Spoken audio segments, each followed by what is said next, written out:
Síguenos en las redes sociales. Búscanos @Sol1065 FM. Lo mejor de nuestro contenido más cerca de ti.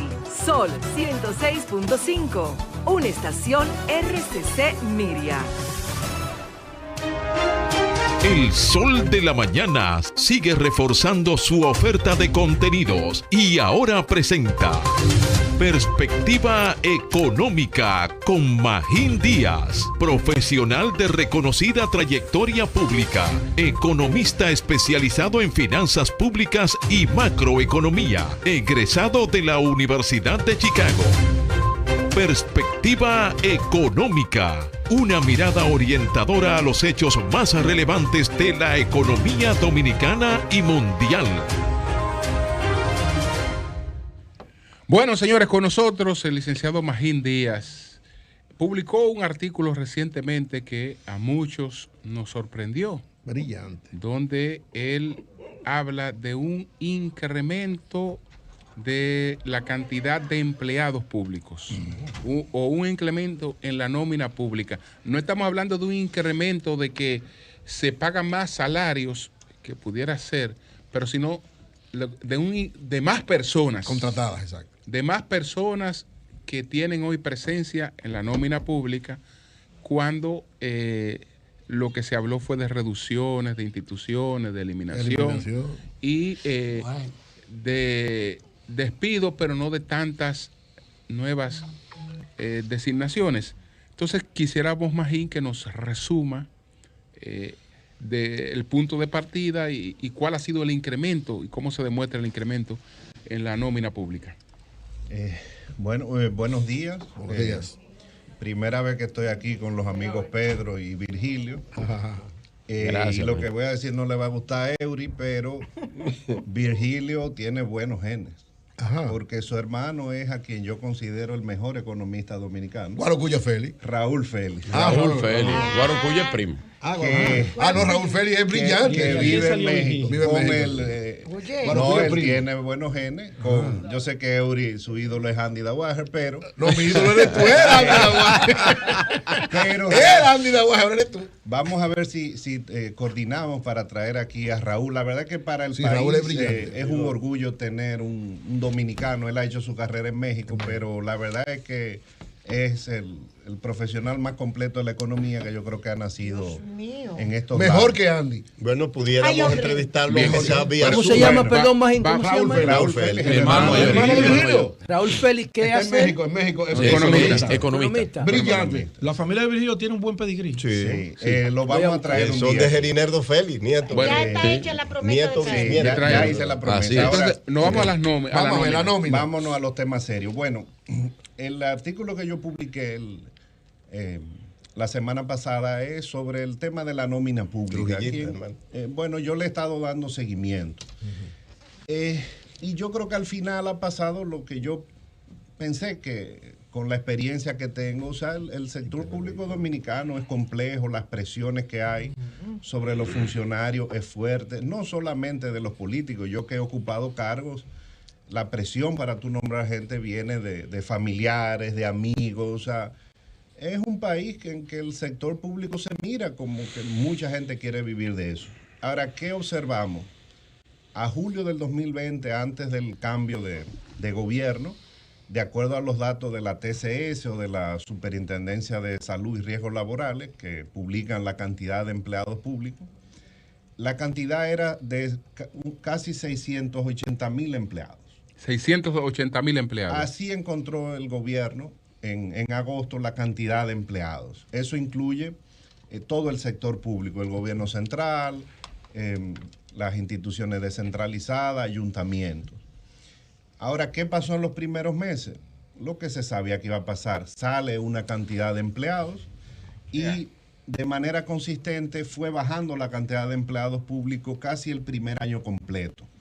Y bajó hasta junio del 2021 a 628,000 empleados.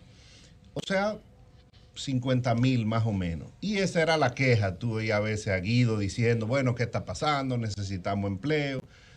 Nos estamos descomponiendo. Otra cosa que yo siempre he vivido es, cuando hay cambio de partido, es que hay también mucha rotación, porque aunque haya cambiado el partido, pues los nuevos funcionarios pues también utilizan a los empleados que tienen ese entrenamiento en el sector público. Tal vez salen de una institución, qué sé yo, salen del Ministerio de Hacienda, pero se van al Banco Central o se van a Obras Públicas. O sea, los nuevos funcionarios también quieren aprovechar ese expertise que tiene el empleado público.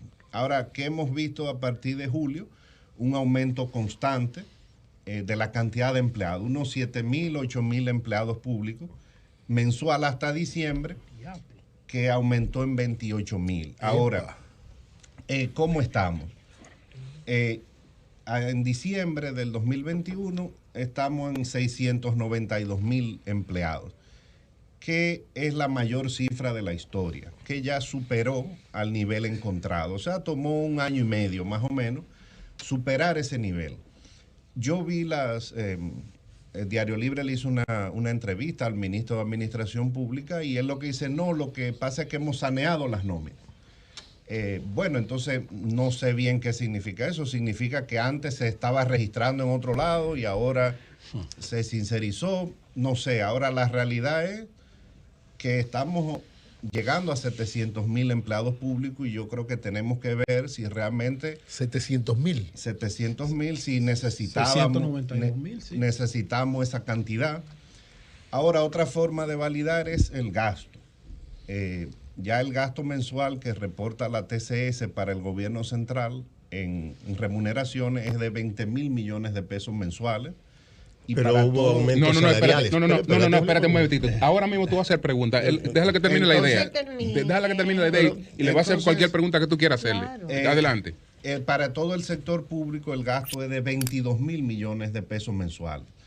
Y eso ya se reflejó en los datos del presupuesto, en la ejecución. El año pasado el gobierno central terminó con un gasto de 236,000 millones de pesos en nómina, cuando lo inicialmente presupuestado fue 210,000. Obviamente en los presupuestos, en las modificaciones presupuestarias se fue aumentando el monto. Yo creo que eso debe llamar la atención. Obviamente la defensa que va a hacer el gobierno va a ser la misma que hacía el gobierno anterior. El 70% de la nómina es educación, salud, Fuerza Armada y policía.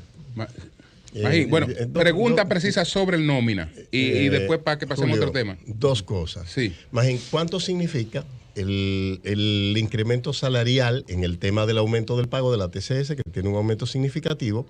¿Y cuánto es el aumento natural anual de la nómina pública en la República Dominicana? Okay. Es decir, sabemos que hubo un cierre por la pandemia. Yo me siento, Julio, a veces coercionado. No, coercionado no, pero claro, estoy haciendo una pregunta. Dos preguntas, ya tú hiciste dos preguntas. Adelante la respuesta. Mira, el tema es que yo creo que lo que hay es que mirar.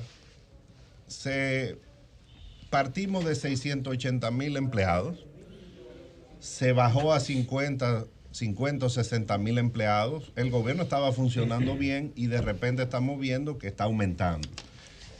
La nómina todos los años sube.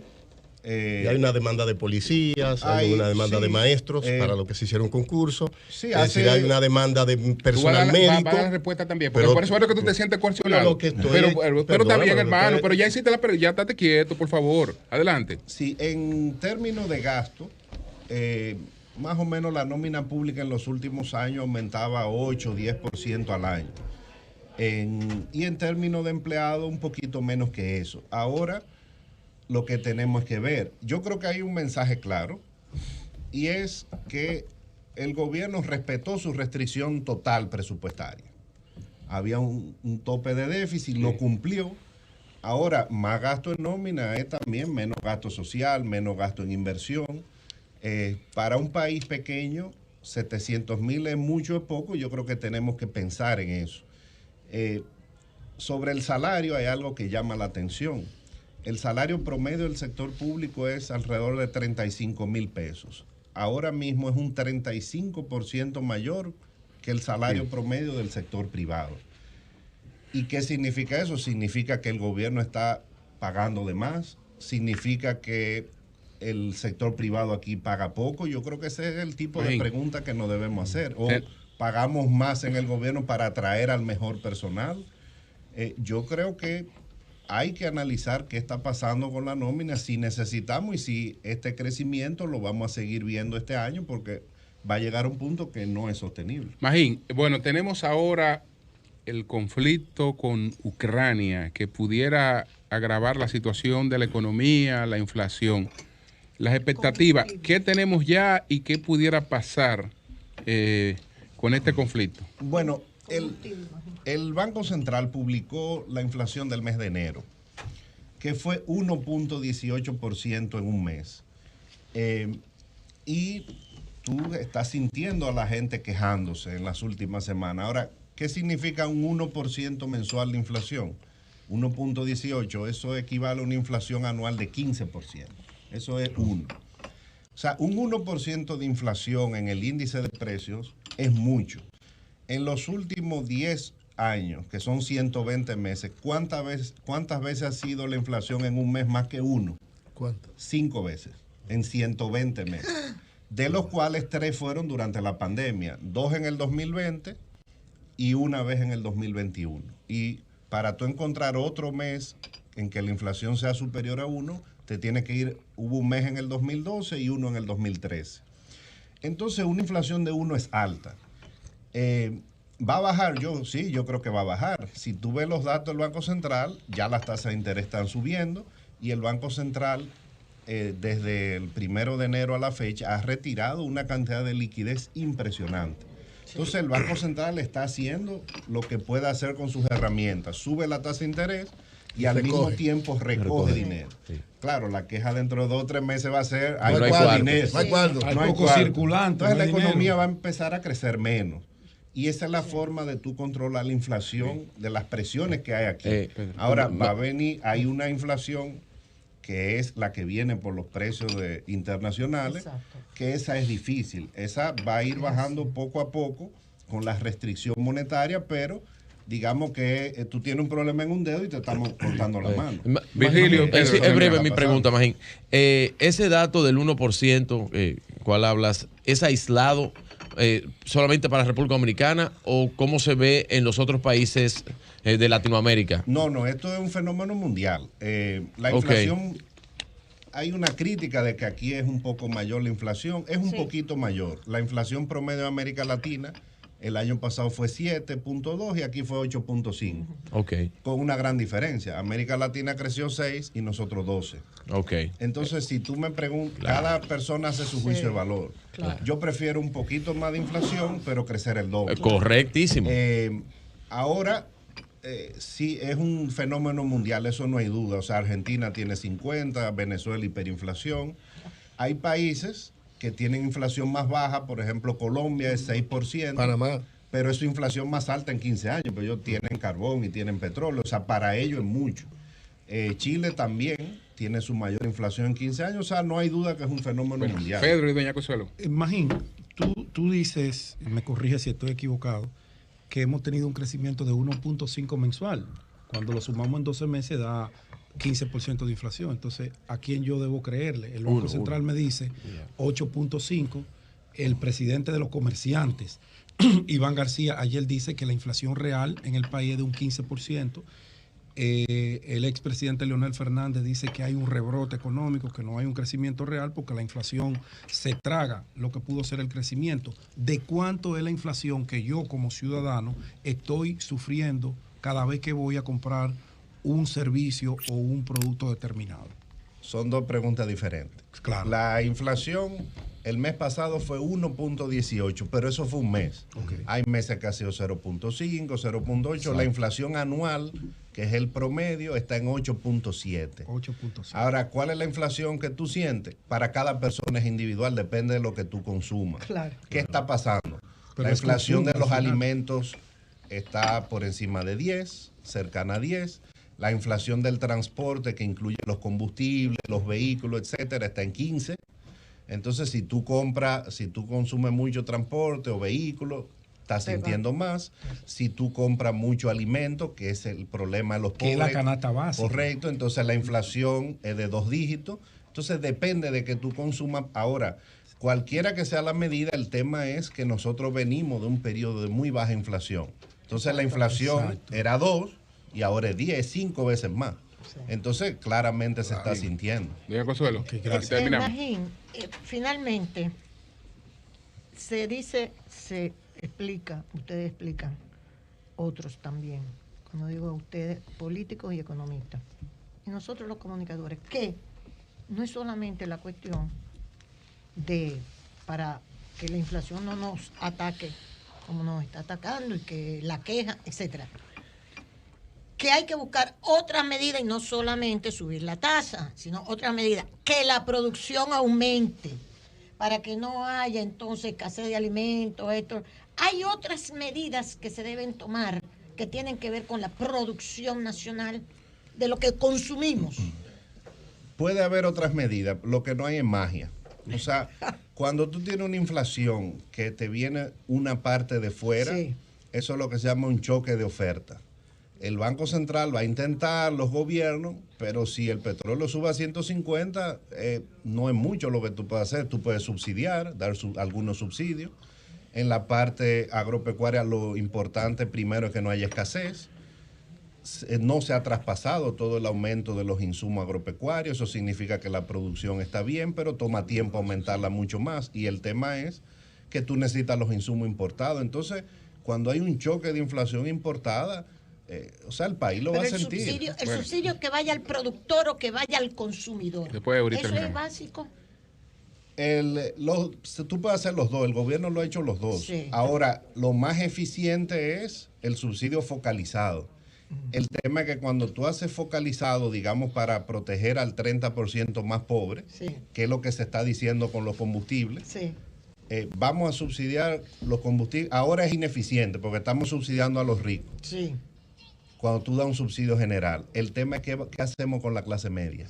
Entonces, el problema ahora de los subsidios focalizados que tienen los gobiernos es qué hacemos con la clase media. ¿Qué hacemos con la clase media? Entonces, eso es un problema. Terminamos ahí. Magín, que es la que me opina. Cambiando un poquito el tema de esta pregunta final, hay una discusión amplia sobre el asunto de todos los fideicomisos, sobre todo por Punta Catalina. Los fideicomisos es una figura que económicamente, ¿verdad?, mucha gente la comparte, como los créditos, como los préstamos, que puede ser buena o mala en un momento. ¿Piensas tú que es correcta la línea que está llevando el gobierno de tantos fideicomisos y específicamente con lo que se planteó con Punta Catalina? ¿Qué evaluación haces? Mira, dame 2 minutos. Sí, porque ya le vi la cara. No. Esa debimos dejarla para la próxima. Sí, porque hablamos mucho de inflación. Te voy a hablar de algo que no tiene que ver, la independencia del Banco Central. Ok. Esa idea surgió en los años 80 y Nueva Zelanda fue uno de los primeros países. Y eso ha funcionado bien. Eso funciona. En los países ha bajado la inflación, tenemos Banco Central independiente, profesionales, más o menos alejados de la política, y los países que no lo han hecho, pues no le ha ido bien. Okay. ¿Qué hizo Nueva Zelanda? Pero eso funcionó. Empezó a darle independencia a casi todas las instituciones del gobierno.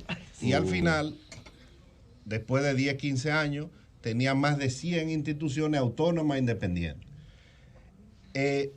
Aquí la independencia del Banco Central funciona. Yo creo que la DGI tiene su ley, la DGA. Eso funciona para 5 o 6 instituciones.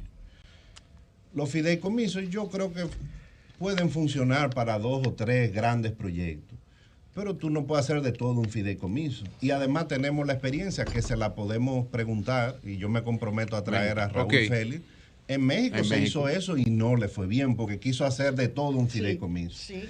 Al final, y esto es tema para otro programa, aquí hay un tema de que hay un faltante de ingresos que se quiere resolver con situaciones, con cosas creativas. Vamos a hacer APP, vamos a hacer fideicomiso, que son soluciones financieras, o vamos a hacer fiducia vial, cuando tú tienes un problema es de que te faltan ingresos. Entonces, vamos a hablar de reforma. Se quieren resolver un problema económico con una solución financiera. Yo creo que ese es el problema de base. Bueno, pues muchas gracias. Ya llegaste al nivel de Magín Díaz, Lea. Pasó a ser mi economista favorito ya.